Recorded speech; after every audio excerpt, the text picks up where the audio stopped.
다음 뉴스입니다. 목포 아파트 공사 현장에서 발생한 타워 크레인 사고 속보 이어갑니다. 크레인이 꺾여버린 사고 당시에 현장에 불었던 바람은 작업 허용 순간 풍속 기준을 넘었던 것으로 확인됐습니다.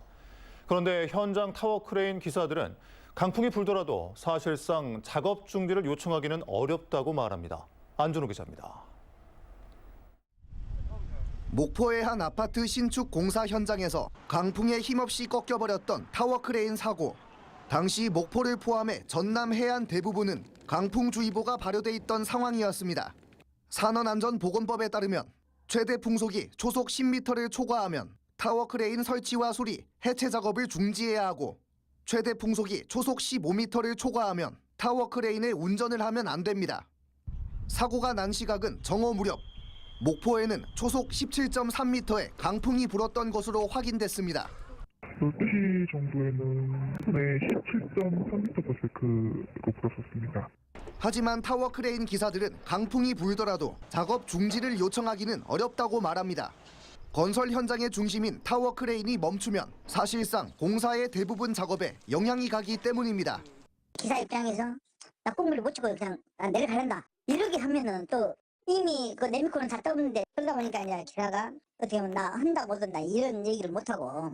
뿐만 아닙니다.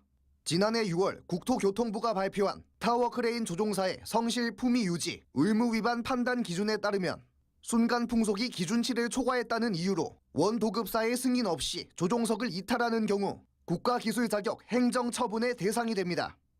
이에 대해 타워 크레인 기사들은 스스로 즉각적인 판단 하에 작업 중지권을 행사할 권리가 필요하다며 반발하고 있습니다. 강풍 속 1분 1초가 위험한 상황에서 원도급사의 작업 중지 승인을 기다리는 것조차 위험하다는 겁니다. 타워기사들 건폭으로 몰고 근무 혜택 이런 걸로 몰고 그러다 보니까 현장에서 기사가 위험하다 이런 게 안 통해요. 기상청에서 발표한 대로라면 그날은 타워크레인 조종사 스스로도 작업을 작업 중지권이 부여됐다라면 중지를 해야 맞는 거고. 협곡과 빌딩 등 현장 지형에 따라 예측할 수 없이 돌변하는 건설 현장 속 강풍. 사고가 실제 발생하고 있는 만큼 실효성 없는 타워 크레인 작업 중지 기준에 대한 세세한 검토와 재수립이 필요해 보입니다. MBC 뉴스 안준호입니다.